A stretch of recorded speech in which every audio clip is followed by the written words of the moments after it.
The lobby of the Aldercroft Grand smelled like money and fresh flowers, the kind of arrangement that costs more than most people's car payments, imported lilies, and something tropical that nobody in the Midwest had ever seen growing naturally. Leonard Pruitt walked in at 7:43 in the morning, carrying nothing but a garment bag over one shoulder and a phone he hadn't looked at in 20 minutes. He was not rushing. He never rushed. Pruitt was the kind of man who had learned a long time ago that rushing was something other people did. People who were afraid the world wouldn't wait for them.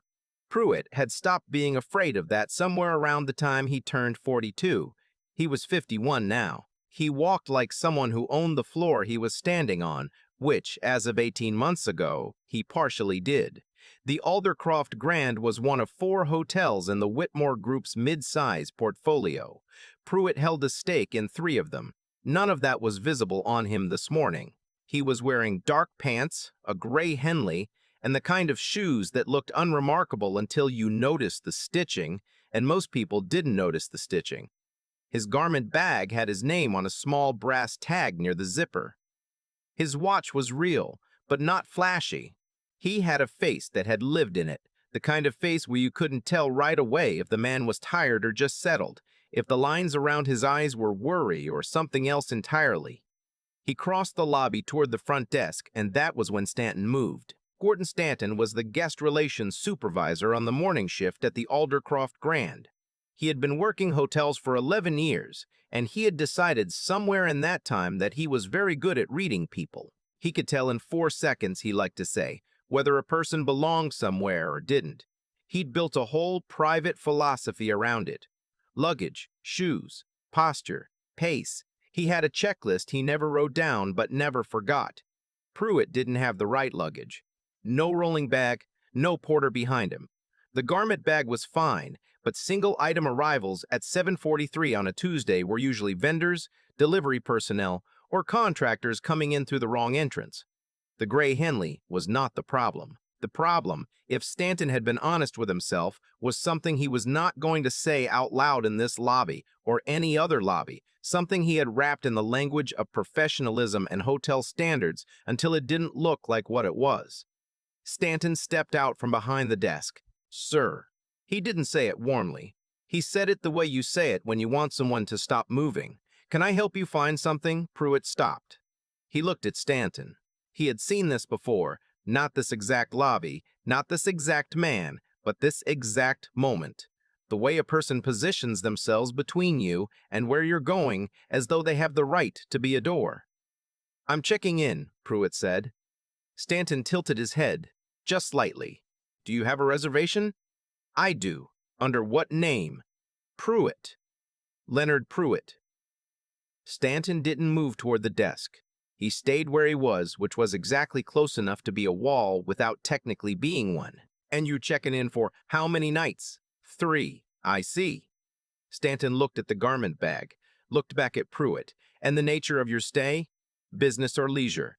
The lobby had maybe 8 other people in it, a couple near the elevator, a woman reading something on her phone by the windows, 2 men in suits passing through without looking at anything, a young woman behind the concierge desk who had just looked up. That was Adeline Marsh. She was 26, 3 months into this job, and she had been watching Stanton from the moment he stepped out from behind the desk, because she had watched him do this before. Not to a white guest. She had a very precise memory, and she had been keeping a very careful internal record. "Business," Pruitt said. He did not offer more than that. He had learned not to offer more than that. "Right." Stanton nodded slowly, the nod of a man who is pretending to process information while actually making a decision he had already made. "I'm going to need to ask you to wait right here while I verify the reservation. We've had some issues with..." "With what?" Stanton paused. "I'm sorry? You said you've had some issues. With what?" The lobby was quiet enough that the question landed clearly. The woman by the window had looked up from her phone. Stanton recalibrated. "Just procedural," he said. "Won't take a moment." He turned and walked back toward the desk, which meant Pruitt was supposed to stand in the middle of the lobby and wait while Stanton verified whether or not he was a real person with a real reservation at a hotel where he was supposed to be a guest. Pruitt did not move. He stood where he was, calm in the particular way of a man who is calm because he has decided to be, not because nothing is happening inside him. Adeline watched Stanton pull up the reservation on the screen. She saw his face do something small, a tightening around the mouth, the kind of thing that happens when the thing you expected to find isn't there, and instead there's something you weren't ready for. He looked at the screen for a moment too long. Then he looked back at Pruitt. He didn't say anything yet. He was thinking. The reservation was there. Suite 11-10-8. 3 nights. Booked under Whitmore Group internal accounts, which meant it was flagged a certain way in the system, a way that Stanton, if he had been paying attention the way he liked to claim he paid attention, should have noticed immediately.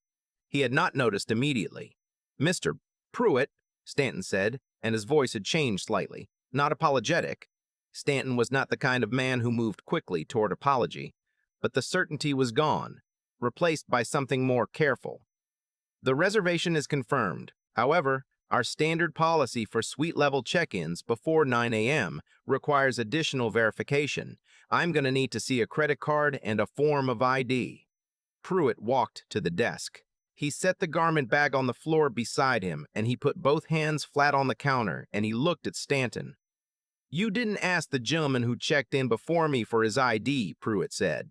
Stanton blinked. "I'm sorry? The man in the blue blazer. He checked in about 4 minutes before I walked in. You handed him his key folder and wished him a pleasant stay.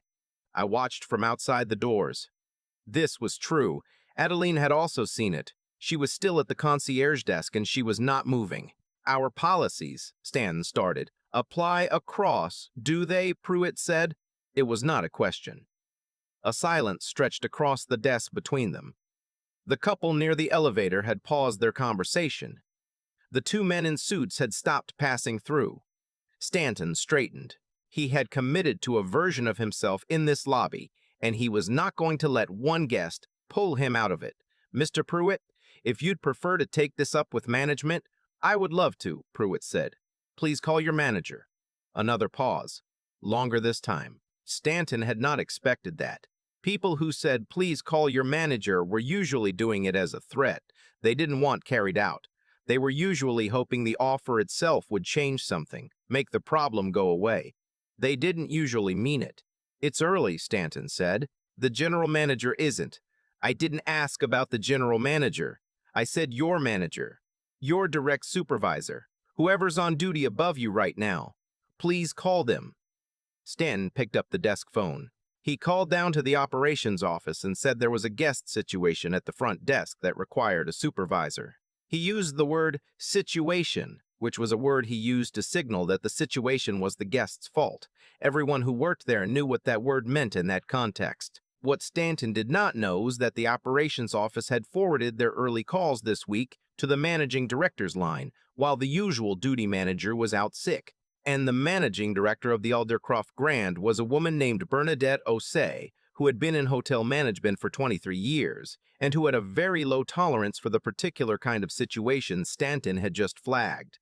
Bernadette came out of the back corridor in under 2 minutes. She was brisk, put together, holding a coffee she hadn't finished, and she came directly to the front desk with the expression of someone who has interrupted something to deal with something and is prepared to deal with it efficiently. She looked at Pruitt first, then at Stanton, then she looked at the screen. She read what was on the screen. All of it. The reservation. The account flag. The internal notes attached to Suite 1108 for this particular booking. Her face went very still. She set her coffee down on the desk. "Gordon," she said, and her voice was perfectly even, "do you know who this guest is?" Stanton had seen the flag but had not read the internal notes. "A Mr. Leonard Pruitt," he said carefully. Bernadette looked at him. "Leonard Pruitt is a stakeholder in the Whitmore Group. He holds a partial ownership interest in this property." She paused. "He is not a guest we verify at the front desk before 9 a.m. He is not a guest we ask about the nature of his stay. He is not a guest we make wait in the middle of the lobby while we decide whether his reservation is real. The lobby had gone quiet in a way that was different from before. Before, people had been trying not to pay attention. Now, they were not trying. Stanton opened his mouth. "Don't," Bernadette said, not loudly, quietly, in the way that things said quietly in a professional setting land harder than anything said at volume. She turned to Pruitt, and here is where she did something that Stanton had not done and would not have thought to do. She made eye contact before she spoke. She held it for a moment. The kind of moment that says, "I see you and I know what just happened, and I am not going to pretend it didn't. Mr. Pruitt, I am sorry for the delay and the manner of it. Suite 11088 is ready. I'll take you up personally." She reached behind the desk and produced the key folder herself, without asking anyone to get it for her. "Can I take your garment bag?" "I have it," Pruitt said. She nodded. "Of course." They walked toward the elevator together. Bernadette carried her unfinished coffee. Pruitt carried his garment bag. Neither of them said anything as they waited for the elevator doors to open. Behind the desk, Stanton stood very still. The couple by the elevator had watched the whole thing. The woman with the phone had watched. Adeline was still at the concierge desk, and she was looking at Stanton with the careful, neutral expression of someone who has been watching a person make a mistake in slow motion and is no longer surprised by it. The elevator opened. Pruitt and Bernadette stepped in. The doors closed. The lobby went back to its normal sounds. The hum of the air system, the distant sound of kitchen activity, someone's rolling luggage crossing the marble floor somewhere behind the pillars. Stanton did not look at anyone. He looked at the screen, and then he looked at his hands. And then he looked at the screen again, as if the screen might tell him something different from what it had already told him. It didn't. Upstairs, Bernadette walked Pruitt to a 1088 and opened the door for him and showed him what was where, which was not something she typically did. She had a staff for that. But she did it today because it was the thing she could do. The suite was good. Wide windows looking out over the city's eastern quarter, light coming in at the angle that made everything look like it was worth something. A desk near the window, fresh flowers on the console table, same imported lilies from the lobby. "This isn't the first time," Pruitt said. He wasn't looking at her. He was looking out the window. Bernadette didn't pretend not to understand what he meant. "No," she said. "I wouldn't imagine it is." "In my own building," Pruitt said, and then he said nothing else. There was a particular weight to that sentence that Bernadette felt in a place she didn't have language for. The weight of a man who has spent 30 years building something real and still cannot walk into a room without someone deciding what he is before he opens his mouth. She had seen it before. She had felt a version of it herself, in this industry, in this city, in rooms where the flowers cost more than her first car. "Mr. Pruitt," she said, "what would you like from us today?" He turned from the window. He looked at her. His expression was not angry. Anger would have been easier in some ways.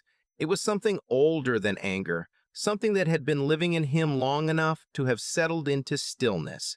"Do your job," he said. "That's all. Just do your job." Bernadette nodded.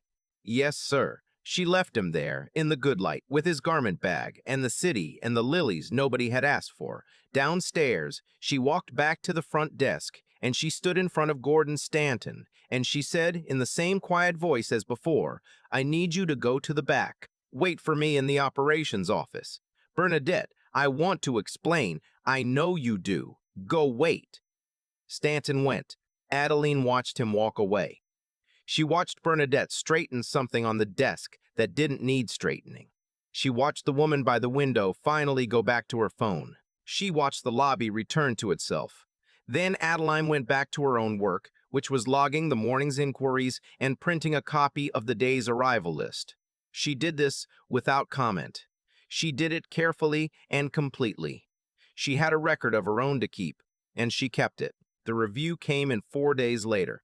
Not on the hotel's official platform, on the group's internal quarterly survey, the kind that went directly to the parent company and sat in the files of people whose names weren't on any building, but whose decisions shaped what the buildings were. Pruitt had written 3 paragraphs.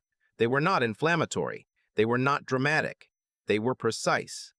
The kind of precision that comes from a man who has been in rooms where precision matters, where every word is chosen because every word has weight. He named the incident. He named the time. He named the desk. He did not name Stanton by name, but he described the interaction with enough specificity that there was no ambiguity about who had done what. He noted that Bernadette Osei had responded correctly and with professionalism, and that her conduct had been exactly what this property should expect from its management staff. He noted that his experience before her arrival had not been. He noted that he would be attending the Q3 stakeholder meeting in September, and that he expected to discuss staffing culture and guest relations protocols at that time. That was all. It was enough. Gordon Stanton was not fired that week. Terminations took paperwork and process, and a careful sequence of documentation, and Bernadette was not a person who did things carelessly, even things that needed to be done. She built the case the way you're supposed to build it. She pulled the camera footage from the lobby. She wrote her own account. She collected a statement from Adeline, who gave one without hesitation, and with a kind of detail that could only come from someone who had been paying very close attention for a very long time. Stanton was placed on administrative review. He was moved off the front desk. 14 days later, he resigned, which some people said was his own choice, and some people said was the choice made for him by the circumstances he had constructed around himself, one guest at a time, over 11 years. Either way, Pruitt came back to the Aldercroft in November, 4 months later. He was there for a board meeting this time, which meant he arrived at the main entrance with 2 colleagues and a briefcase and the kind of energy that fills a lobby in a specific way, not loud, not performative, just present, certain. Adeline was at the concierge desk. She saw him come in. She recognized him immediately, and not just because she had a precise memory. She recognized him because there are some people who walk through a room and the room doesn't change them, and they don't change the room. And there are other people where the room and the person reach some kind of understanding, quiet and invisible, and afterward something is slightly different. Pruitt was the second kind. He crossed the lobby and stopped at the concierge desk. "Good morning," he said. "Good morning, Mr. Pruitt," she said. "Welcome back. Suite A10-8 is ready. I put the morning newspapers you requested on the desk, and there's fresh coffee already up." He looked at her for a moment. "You remember the coffee?" "I remember everything," she said, and she said it simply, without effect, because it was true. Something moved across Pruitt's face. Not a smile, exactly, but something in the vicinity of one. The particular thing that happens when a person has been in rooms where they were invisible, and then someone in one of those rooms sees them clearly, actually sees them, and says so without making a production of it. "Thank you," he said. "Of course," she said. "Have a good meeting." He nodded and walked toward the elevator. He did not rush. He never rushed. He carried his briefcase at his side, and the lobby opened up around him the way lobbies do when you've stopped being afraid they won't. The elevator doors opened. He stepped in. They closed. And in the quiet that followed, in the lobby with its imported lilies and its marble floor and its morning light coming through the tall windows at the angle that made everything look like it was worth something, it was